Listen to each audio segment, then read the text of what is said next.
Welcome to the deep dive. Today we're tackling, well, a really big one. Human nature. Huge, yeah. What's really at our core, what makes us, well, us. Mm-hmm. It's a question people have been wrestling with forever, really, and we're going to try and pull out some key ideas without getting too lost in the philosophical jargon. Right. Think of it as a kind of shortcut. If you're curious about understanding yourself, understanding others, this is for you. We've looked at a whole range of stuff, philosophy, literature, even, thinking about AI to try and unpack what it means to be human. Exactly.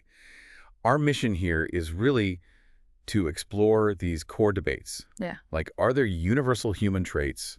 What about nature versus nurture? Yeah, or emotion versus reason, and what actually separates us from animals or even smart machines now. We'll be drawing on classic views, modern takes, the whole lot. Okay, let's dive right in then. That first big question. Are there things, inherent traits, that all humans share regardless of culture or background? It's a fascinating starting point. You could look at someone like Aristotle. When he discussed tragedy, he talked about characters who were, above the common level. But he stressed that they still keep their essential human type, even when they're sort of ennobled.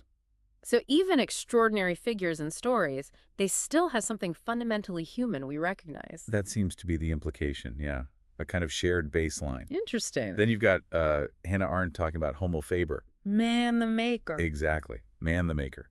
She points to this deep human conviction, almost, that man is the measure of all things. That drive to build, create, shape the world. Yeah, that seems pretty universal, doesn't it? This need to make our mark, to feel like our creations, our work, gives us significance. It's a powerful idea about a potentially shared human tendency. It feels intuitive, that builder instinct, but our sources also throw some curveballs at this idea of a fixed human nature, right? Oh, definitely. Yeah. Look at Kishitani, bringing in Buddhist ideas like sunyata and... Non-ego, emptiness, and no self.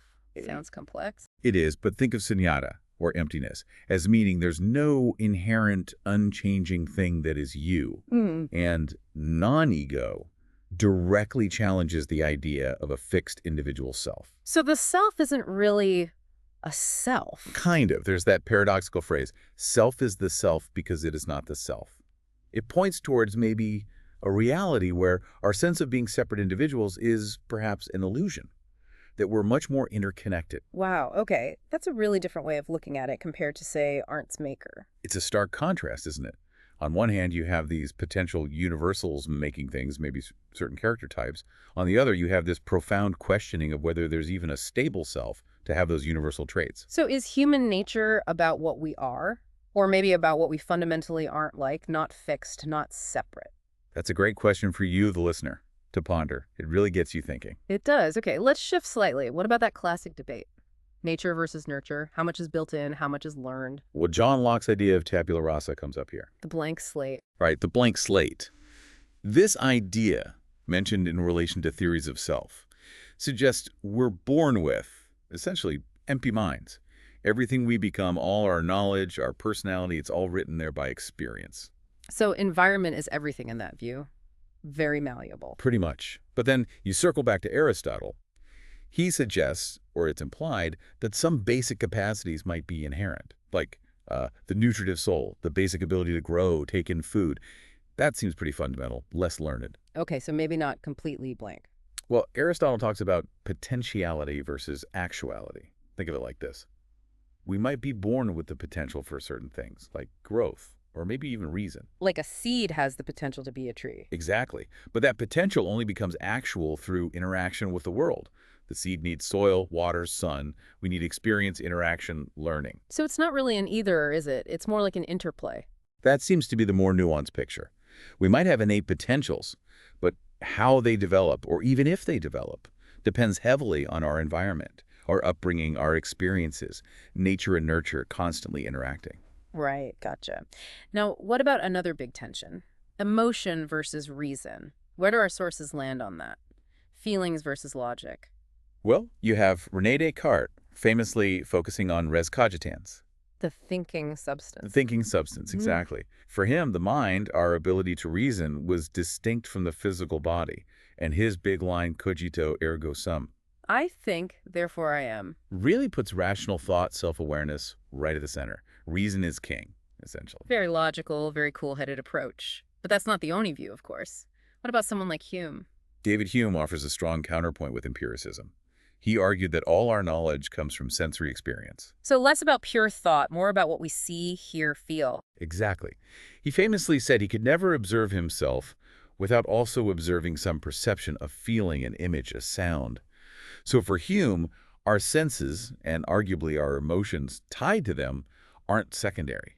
They're fundamental to how we even experience being conscious. So feeling isn't just noise, it's part of the signal. You could put it that way, yeah. It fundamentally shapes our reality. Then Immanuel Kant sort of tries to navigate between these poles. How so? Kant suggested that, say, our aesthetic taste operates on the external surface on which feelings play. It's like our immediate emotional reaction is one thing. Our gut feeling. Right. But there's maybe a deeper level of understanding or judgment linked more to intellect or what he called spirit. So there's a distinction between raw feeling and considered judgment. Okay, that makes sense. But feelings aren't just about taste, right? What about deeper emotions, motivations? Absolutely. And Mary Midgley brings this in powerfully. She argues against the idea that we're only driven by self-interest. That we're not just selfish calculating machines. Pretty much. She points to what she calls natural feelings, like maybe an innate reluctance to cause harm, to destroy living things just for the sake of it. She sees these feelings as part of our core system of standards. So our emotions are actually part of our moral compass, not just distractions from rational thought. Exactly. They seem deeply intertwined with our values, often going beyond simple logic or self-interest. So it seems like it's less of a battle, emotion versus reason, and more of a complex partnership. That's a great way to put it, an intricate dance, where both are shaping who we are, how we understand things, what we value. Okay. Which brings us maybe naturally to this question of human uniqueness. Especially now with AI getting so sophisticated, what really sets us apart, if anything? Well, the whole AI project, as Dreyfus discusses, is built on the ambition to simulate, maybe even replicate, human thinking. We see computers playing chess at grandmaster level, understanding language. Making incredible things, yeah. But Dreyfus raises a crucial critique.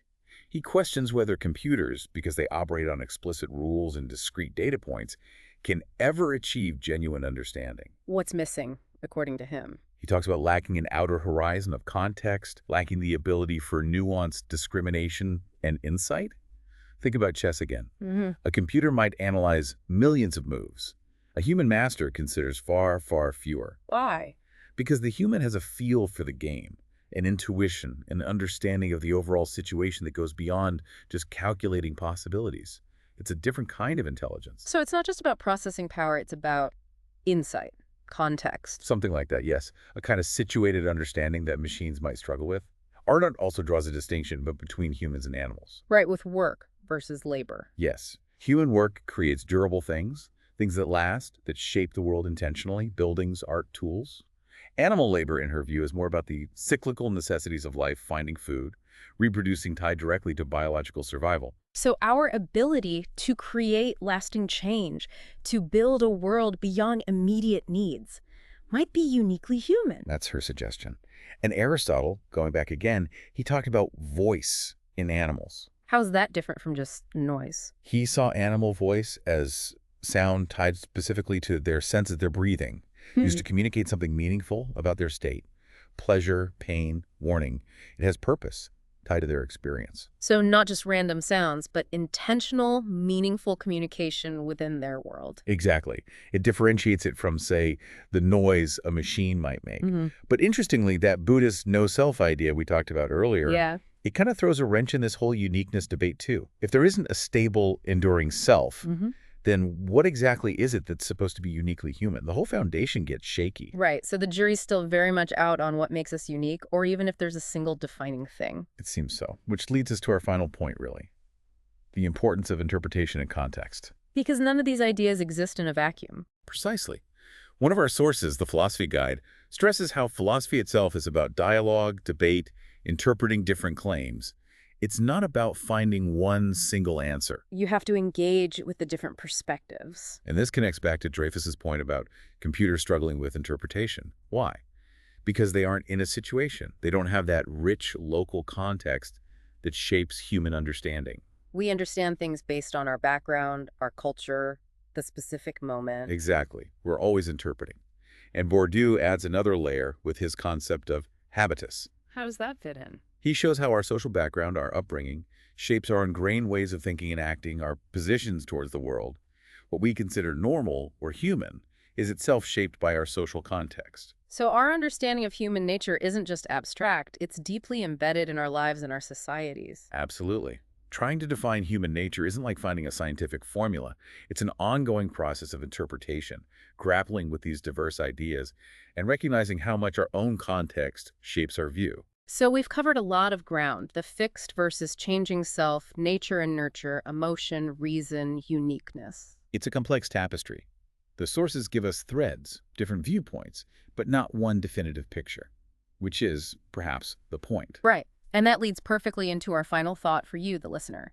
After hearing all these different takes, the emphasis on reason, the challenge to the very idea of a self, the role of making, the importance of feeling, what aspect of human nature do you find the most compelling? Or maybe what feels the hardest to pin down? And why might that be? It's definitely worth reflecting on as you continue your own thinking about what it really means to be human.